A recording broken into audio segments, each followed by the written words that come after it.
Welcome back, guys. Today we're going to continue our college football predictions with the semifinals. And last week it was basically a split decision. I got one half, I got right, the other, ugh. But what I have noticed is you don't want a first round bye in this era of college football playoff. Because with the bye, you come off a bit rusty, unless you're Indiana. And history has now shown that bye week teams tend to go one and done in the college football playoffs because the teams they play, they already have played their one game. And I think the big problem for this is, I want to say it's the turnaround. Normally, when a team has a bye week, yes, some of them has rust problems coming out, mm, but what's the word I'm looking for? They still come out and ready to play. Teams with a bye, it takes a minute for them to get going, and when they do, it comes out to be too little, too late. And since we only have just two games to predict in this video is gonna be one of the shorter ones. So let's go ahead and jump right in. And the first of these two games is the game that pretty much no one has seen coming. Yes, I am talking about the Miami Hurricanes taking on the Ole Miss Rebels. Miami pulling off a stunning upset over Ohio State, while Ole Miss, I want to say that theirs was an upset win over Georgia, because if you don't remember, the one time they played Georgia, Ole Miss managed to keep it close. But Ole Miss, they came ready to play, and they got the win over their SEC rival. And I remember when I first looked at the bracket and made my pre-playoff predictions, which was not on this channel, by the way. Everyone was saying this game was going to be Ohio State Georgia. This will be the game that's going to decide who's going to who's going to win the national championship. But things have changed a bit. Yes, they have. And for me, I think the same thing follows for this game. If Carson Beck, if he comes up and shows up in this one like he did in a way last week, I think Miami's gonna be just fine. But if Ole Miss's offense starts off fast, oh boy, we might be in for a good game. I think this is gonna be an excellent game.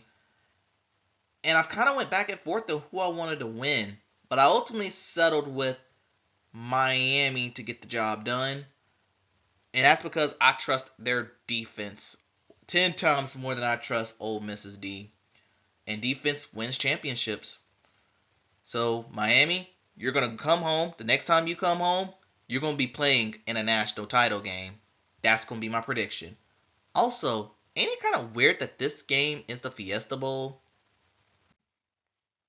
And the second of our two playoff games, we got the Oregon Ducks taking on the Indiana Hoosiers. Oregon not only beating Texas Tech, but shutting them out in the Orange Bowl, 23-0. When in most hindsight, it was really 16-0. They scored a touchdown with like 19 seconds left to make the score look even worse than what it was. And speaking of pouring it on, that's what Indiana did.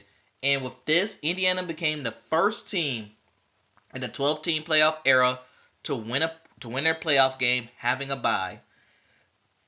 As not only did they win, they destroyed Alabama.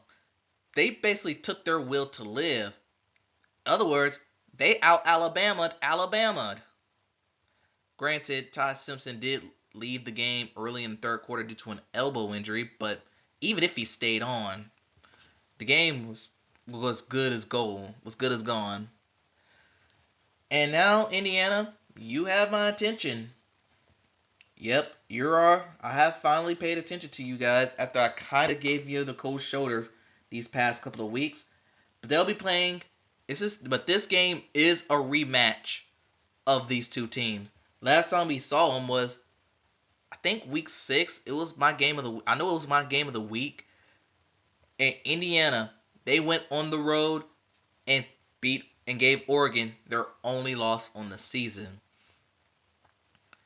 And For this prediction, like I said, Indiana has now have my full attention. I'm gonna take the Hoosiers to win, and they too will go to they too will go to Miami to play for a national title. And again, I find this pretty weird that this is the Peach Bowl and not the Fiesta Bowl. I kind of feel, and in a way, I kind of feel bad for Oregon because in order for them to, if they want to go to a championship and win, they got to go out east, and they're far out west. But yeah, that concludes this video. Yeah, only just 2 games this week. So tell me what you think in the comments below. Who do you think is going to represent the college football national championship on Martin Luther King Day? Thanks for watching. Gamble safely, and I'll see you next time.